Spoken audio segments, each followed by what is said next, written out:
Hi folks, welcome back to Larry's Fountain Pens. Hey, going to do a quick review on the Bock 14K Gold Nib. I've had some emails requesting me to do a review on my thoughts on the Gold Bock nib, but I don't have one. So I had to reach out to Jim Hines to see if he had one, and he was kind enough to send me the one he had. He has a 1.1 stub. It's a Bock nib. And let me look at this nib a little bit for you. It's a Bexley nib, a 14K 1.1 stub nib. So here is what the nib looks like. It is a Bock nib.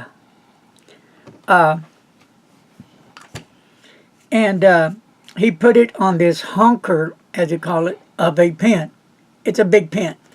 Now here's my giant Monteverde Sequoia, and that's how it compares up to this pen.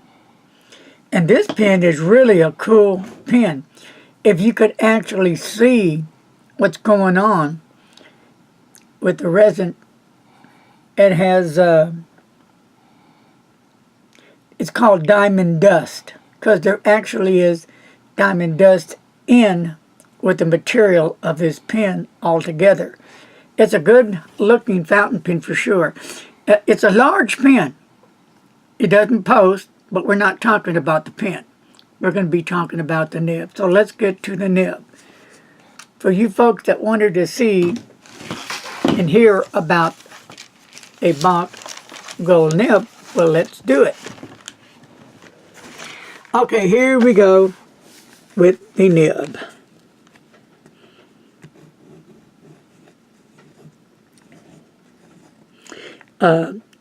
It is a nice wet nib.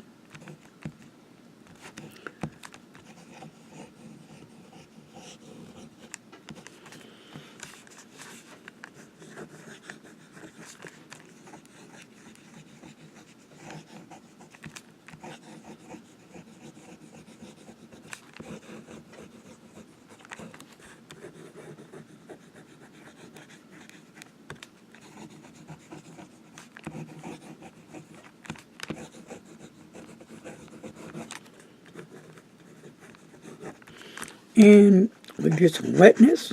Of course, it lays down the ink. See how nice and wet that is? And the ink that I'm using is the Birmingham root beer. This is no pressure. And then this is with pressure. Now you do have to go slow. If you go fast, you can railroad it. Now this is fast, with pressure.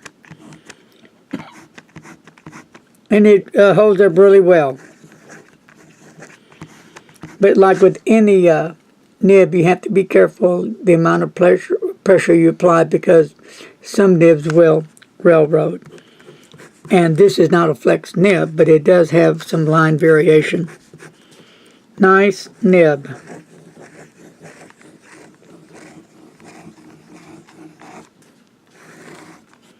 So, there you have it. This is a Bock 14K 1.1 stub. Wet nib, smooth nib. Has a good flow to the nib. It's not a scratchy nib at all. And you see the feed for this nib has all them little slats in there.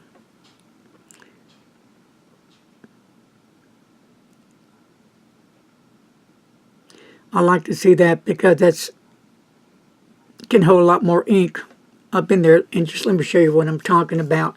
I am going to prime that feed a little bit for you and keep an eye on there real quick.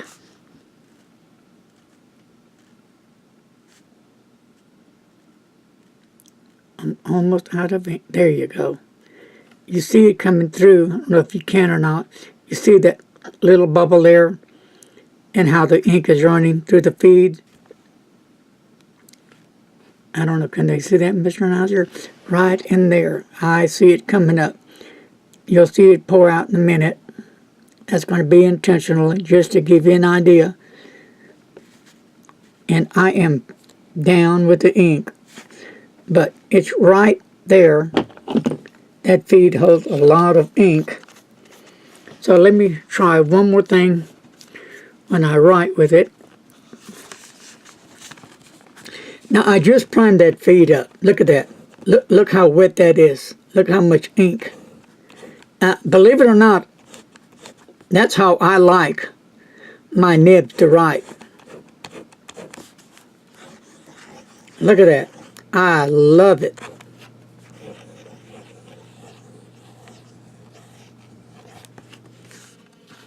Really a nice nib. Upside down, yes. I was asked about that. And as you see, that's what I was waiting for right there, because I did prime this feed all the way, and that's what happened. So that's what I was expecting. See that one, there's another drop. That is what I was hoping to do, to show you that I loaded up the feed maximum with all the ink I had left in the converter, just to show you that that could happen when you over ink a feed. But upside down,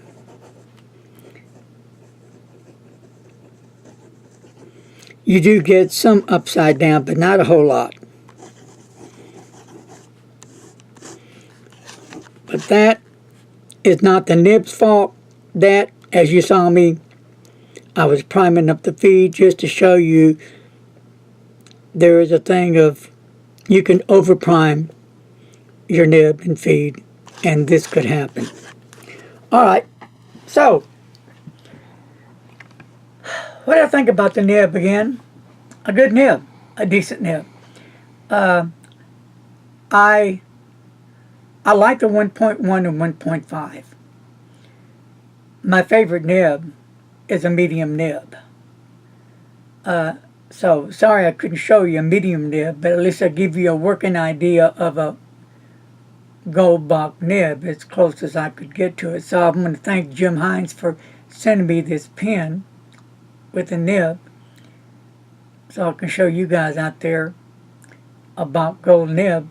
For the ones that were curious, that send me emails, you know who you are. So I hope this kind of answers your question. And remember, if you put too much ink in a feed, it's going to just drip out. Drip, drip, drip. But a nice wet nib. And I'll get this back to Jim this week. I appreciate everybody. Thank you. Take care, and don't text and drive. I'll talk to you guys later.